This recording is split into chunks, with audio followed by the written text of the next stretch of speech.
When you hear the word communism, well, how does that make you feel as an American?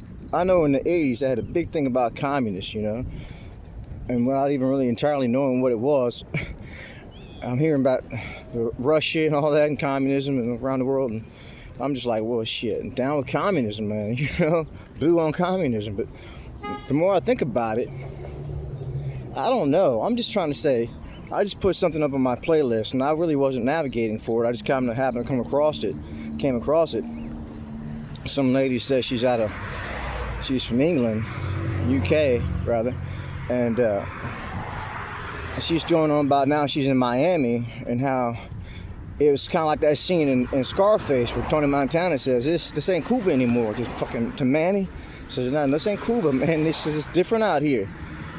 First you gotta get the money, then you get the power, then you get what you're looking for over there in the bikini over there laying down chilling. Man's like, no, it's not that way, let me show you. He goes over there, and we all know the famous scene. And when he gets slapped. He did a little much though, so understandably so. She was kind of vibing off him at first till he stuck his tongue out. So you gotta consider what the hell that was about. Anyhow, look, point is, communism, right? You've got people in the world, because she's going on about, well, you can go and listen to it. It's in a playlist entitled NAIF. That's N-A-I-F.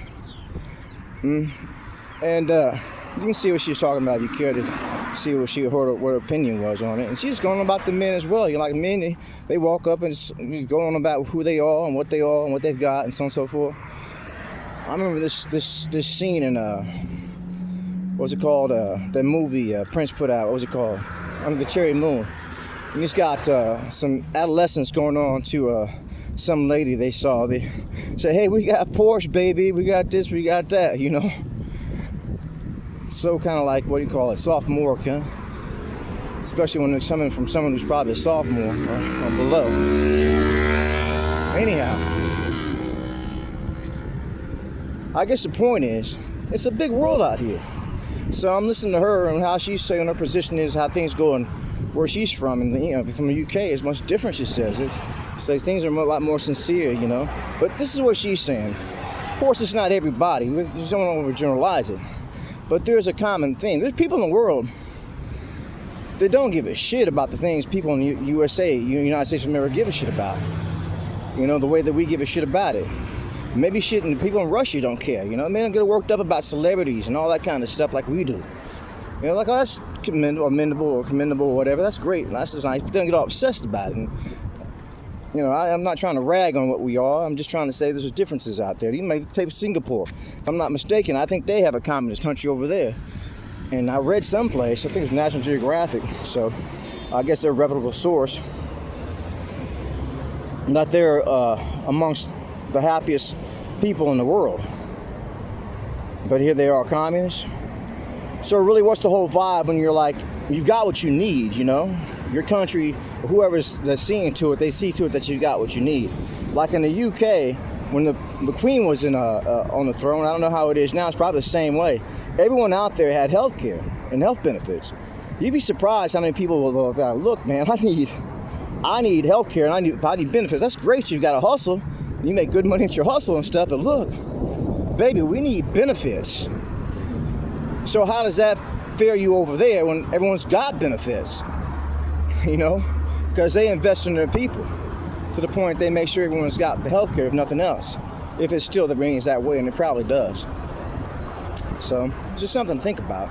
Because I've been saying that for the longest time, you can't hate the players. If you hate something, you gotta hate the game. Because the game, it's not the same as a player. I'm born in America. This is the game I know. And it's different from state to state, city to city. But it has a general theme, just like we was talking about, this general theme. Anyway, I'm going to be harp on it going on. Just a little something I thought I'd speak on, a few insights on things. It helps the mind, the mentality, to understand while you may be locked up in a jail cell someplace, or a prison cell someplace, doing whatever it is in those walls that you do, You may even be in some solitary confinement, you know? And that's your reality. And you have to understand there's a big reality going on outside the reality that you know. There's a big world out there. All kind of things are going on. So let's not get too stuck with what I'm trying to say for me and whoever else that makes sense for in our own little box of how things are from what our environment and what we see and what we hear and so on and so forth, you know? People are vast and married. It's a big world. I don't care what Disney says. It's a small world after all. It's big enough.